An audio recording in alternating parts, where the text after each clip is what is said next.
Près de 30 ans après la fin du conflit nord-irlandais, les journalistes locaux hésitent à travailler sur ce que l'on appelle aussi les troubles. The Troubles. Début mai 2025, Gerry Adams a gagné son procès en diffamation contre la BBC. Le groupe audiovisuel a été condamné à lui verser 100 000 € de dommages et intérêts. Gerry Adams avait attaqué la BBC à la suite de la diffusion en 2016 d'un documentaire qui l'accusait d'avoir ordonné un assassinat en 2006. La BBC le présentait entre autres comme l'ancien chef présumé de l'IRA, l'armée républicaine irlandaise, organisation paramilitaire républicaine considérée comme terroriste par l'Irlande et le Royaume-Uni. D'autres journalistes nord-irlandais sont la cible de ce que Reporters sans frontières qualifie de procédure bâillon. Malachy O'Doherty, reporter indépendant, a vécu l'enfer pendant 5 ans après avoir accusé un membre du Sinn Féin, Gerry Kelly, d'avoir tiré sur un gardien de prison lors de son évasion. Le journaliste a finalement gagné son procès en 2024. Je me suis senti seul et terrifié. Je n'avais aucune rédaction derrière moi car Gerry Kelly m'attaquait personnellement. Si je perdais le procès, cela m'aurait coûté très cher.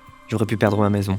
Par ailleurs, les menaces physiques explosent. Depuis 2019, Amnesty International recense plus de 70 menaces de mort contre des journalistes nord-irlandais. Richard Sullivan, rédacteur en chef du Sunday World, a reçu un de ces courriers. À l'intérieur de l'enveloppe, des balles, sa photo barrée d'une croix et une carte pour ses propres funérailles. De telles menaces étaient, nous raconte-t-il, impensables durant les troubles. Il y avait une règle officieuse qui imposait de ne pas s'en prendre aux journalistes. C'est désormais plus compliqué de travailler sur ces groupes car ils sont moins structurés et prévisibles. N'importe qui nous menace sans l'aval d'un chef. Et les menaces sont parfois mises à exécution. En 2019, Lyra McKee, 29 ans, est abattue lors d'une émeute. La nouvelle IRA assure que la journaliste n'était pas visée. Face à ces menaces, les journalistes s'adaptent. Porte blindée, vitres par balles, vérification quotidienne sous les voitures. Kevin Scott, photoreporter au Belfast Telegraph, change de trajet chaque jour et conduit 3 véhicules différents. Pour en savoir davantage, lisez l'article de Lucille Copal sur le site de la Revue des Médias.